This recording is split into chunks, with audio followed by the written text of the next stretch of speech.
Oi, eu sou o professor Gustavo Wildes e a gente vai ver em apenas 5 minutos um resumo básico da célula eucarionte animal, as principais organelas e funções. Vamos nessa! Uma célula eucarionte se difere de uma célula procarionte pelo tamanho. As eucariontes medem de 10 a 100 micrômetros, enquanto as procariontes em média de 5 a 10 micrômetros. Outra diferença entre as duas células é a complexidade, a começar pelo núcleo. Apenas os eucariontes possuem um núcleo organizado, delimitado por uma membrana chamada de carioteca.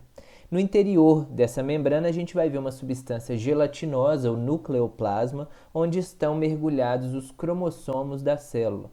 Também é possível ver uma região mais densa do nucleoplasma, chamada de nucleolo, rica em RNA ribossomal. Bem próximo ao núcleo, a gente vai encontrar uma organela membranosa chamada de retículo endoplasmático rugoso. Ele recebe esse nome devido aos ribossomos aderidos à sua membrana. Ribossomos são organelinhas simples feitas de RNA ribossomal, aquele lá do nucleolo, e que tem a função de produzir proteínas. Essas proteínas já são adicionadas diretamente dentro do retículo endoplasmático rugoso, que é uma espécie de redes e canais e sacos achatados por onde as proteínas vão migrar facilmente pelo citoplasma sem se misturar à substância do citosol. As proteínas recém-sintetizadas no retículo endoplasmático rugoso agora são encaminhadas para o complexo de Golgi.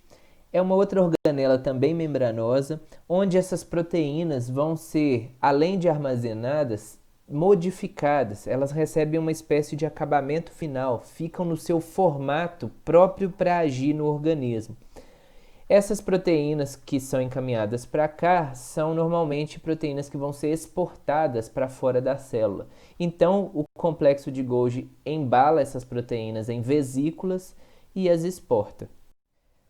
Os centríolos são organelas não membranosas que participam dos processos de divisão celular. Portanto, se você quiser ver os centríolos em ação, assista aos vídeos sobre mitose e meiose. Outra organela membranosa muito importante nas células eucariontes são os lisossomos. São vesículas cheias de enzimas capazes de degradar substâncias, de digerir. Então, os lisossomos estão envolvidos na eliminação de substâncias indesejadas pela célula, mas também na autodestruição de estruturas que não têm mais função para essa célula, até mesmo na destruição da própria célula inteira, num processo chamado de autofagia. As mitocôndrias são organelas especiais, primeiro devido à sua função. Graças às mitocôndrias, as células têm energia para suas tarefas e suas atividades. Essa energia vem da quebra de moléculas energéticas como a glicose, e essa energia então é armazenada em outras moléculas chamadas de ATP. Esse processo, a respiração celular, vai ser trabalhado com mais detalhe em outro vídeo.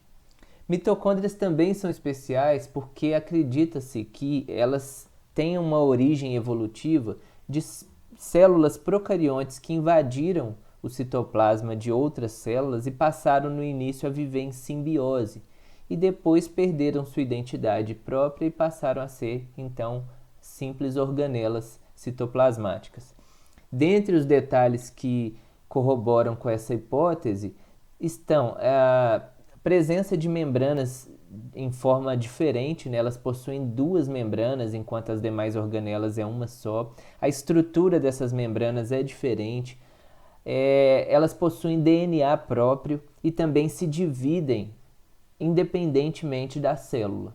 Então, esses detalhes levam a crer, né, que essa teoria pode ter sido verdadeira.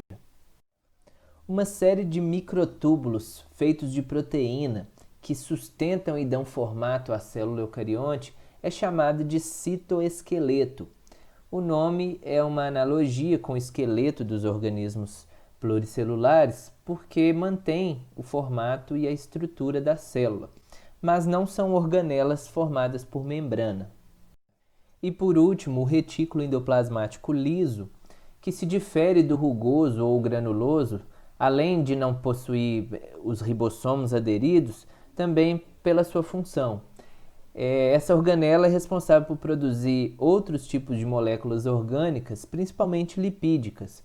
Então é aqui que se produzem colesterol, né, algumas estruturas presentes nas membranas celulares, além de hormônios lipídicos, dentre outras substâncias. E se você gostou desse vídeo, achou útil, interessante, não deixe de clicar no gostei, se inscreva no canal e ative o sininho para receber notificações de mais conteúdos como esse. Muito obrigado e até a próxima!